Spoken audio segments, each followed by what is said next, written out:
ಒಂದು ಖುಷಿಯಾಗಿರೋ ವಿಷಯ ಏನಂದ್ರೆ ಈ ಸರ್ತಿ ಪಾಸ್ ಆಗಿರೋ ಒಂದು 100 ಸ್ಟೂಡೆಂಟ್ಸ್ ಅಲ್ಲಿ one student is definitely gonna be part of life.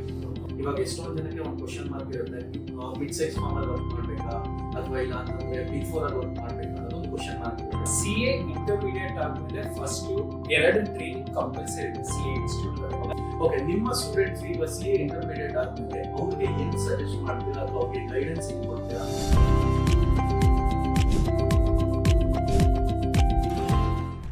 ಕೈ ಕೆಸರಾದ್ರೆ ಬಾಯಿ ಮೊಸರು, ಕಷ್ಟಪಟ್ಟು ಇಷ್ಟಪಟ್ಟು ನಮ್ಮ ಅರಿವು ಪ್ರೋ ಸ್ಟೂಡೆಂಟ್ಸ್ ಅವರು ಸಖತ್ತಾಗಿ ರಿಸಲ್ಟ್ಸ್ ಕೊಟ್ಟಿದ್ದಾರೆ.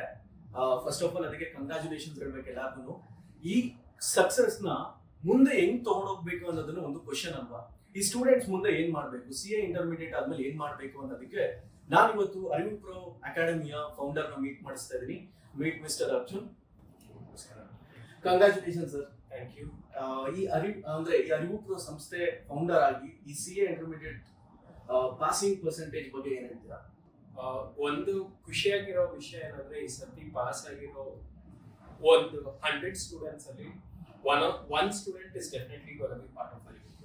ಸೊ ಆಲ್ಮೋಸ್ಟ್ 730 ಸ್ಟೂಡೆಂಟ್ಸ್ ಕ್ಲಿಯರ್ ಆಗಿದ್ದಾರೆ and credit goes to them for our effort ಮತ್ತೆ ನಮ್ಮ ಟೀಚರ್ಸ್ ಸ್ಟಾಫ್ ಗಳೆಲ್ಲರೂ.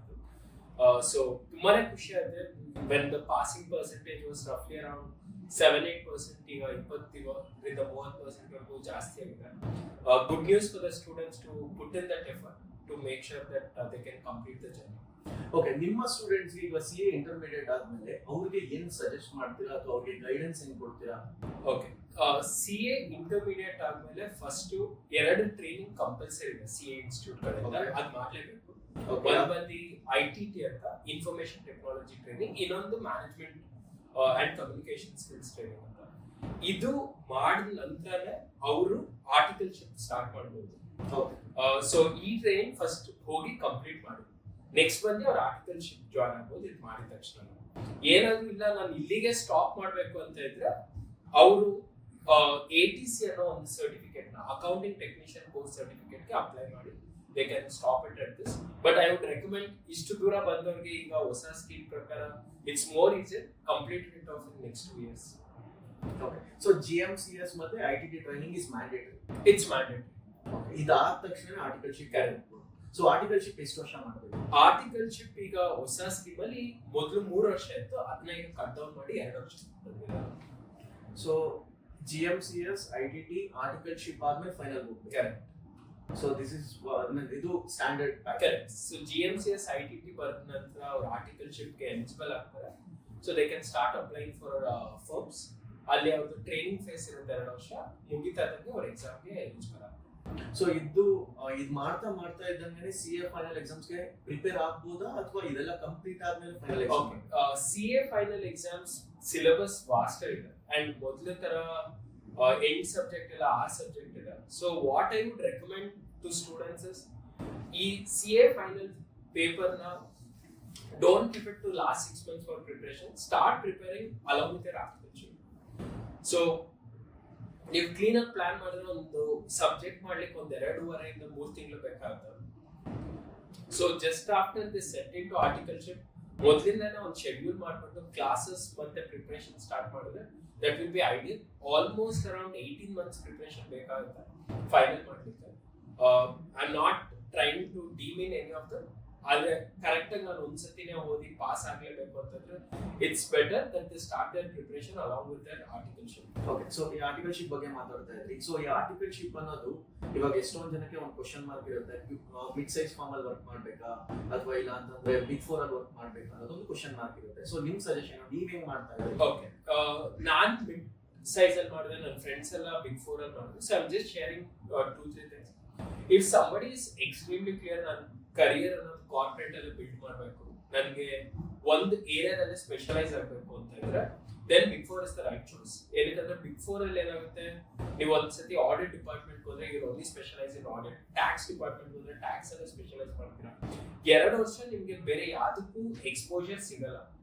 ಆದ್ರೆ ನಿಮ್ಮ development as a person will be extremely on a higher side. ಏನಕ್ಕಂದ್ರೆ ನೀವು ರಿಪೋರ್ಟ್ ಮಾಡೋ ರೀತಿ ಇರ್ಬೋದು, ಅಥವಾ ಕ್ಲೈಂಟ್ಗಳನ್ನ MNC ಫರ್ಮ್ಗಳನ್ನ ಮೀಟ್ ಮಾಡಕ್ ಇರ್ಬೋದು, ಆ ಆಪರ್ಚುನಿಟೀಸ್ ನಿಮ್ಗೆ big fours EY, Deloitte, KPMG ಮತ್ತೆ ಬಿಗ್ ಫೋರ್ ಅಲ್ಲಿ ಸಿಗೋ ಚಾನ್ಸಸ್ ತುಂಬಾನೇ ಜಾಸ್ತಿ ಇರುತ್ತೆ.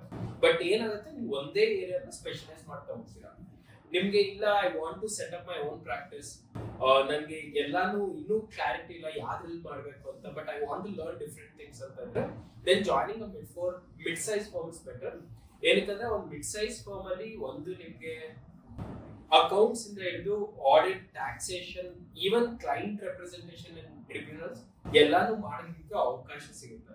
So you get the overall part of it, but you never specialize something in depth, unlike what happens in Big Four. Second part of it, nimge little bit flexibility will also be there mid-size firm compared to the Big Four. Big Four ali they stick on in terms of the preparation time, which leave work timings idu, it's extremely organized.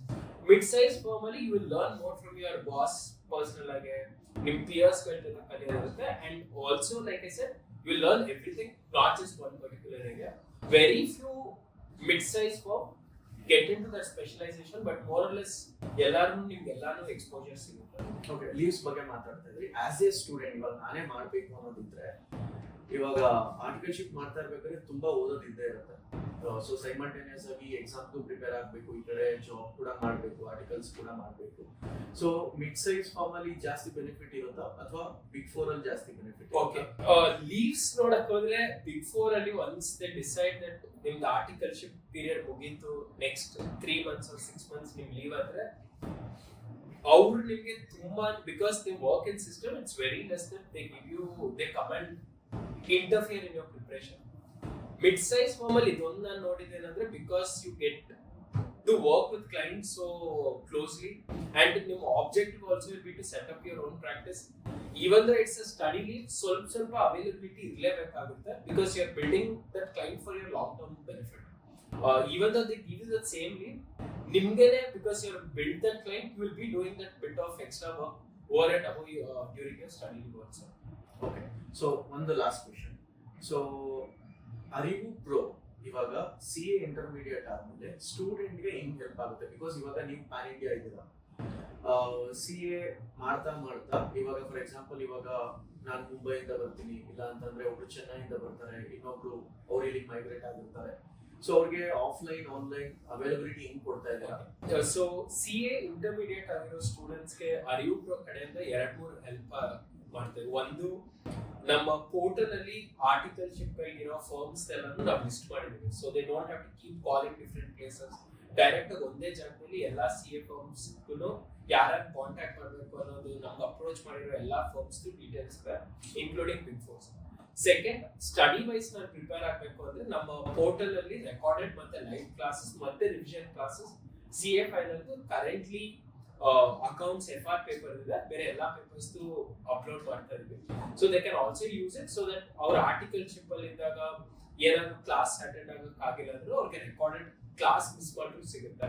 ಅಥವಾ if I want to attend live class, they can come in and attend live class. ಇಲ್ಲ ನಾನು teacher ಜೊತೆ face to face interact ಮಾಡ್ಲೇಬೇಕಾದ್ರೂ available ಇದೆ. ನಮ್ಮ students ಎಲ್ಲರೂ ಗೊತ್ತು, they get the same experience, whether they are, we don't differentiate ಅವ್ನು recorded student, ಇವ್ ಲೈವ್ ಸ್ಟೂಡೆಂಟ್, ಇವ್ ಫೇಸ್ ಟು ಫೇಸ್ ಅಂತ ಅಂತದ್ದೇನೂ ಇಲ್ಲ. So they get the same benefit for every student.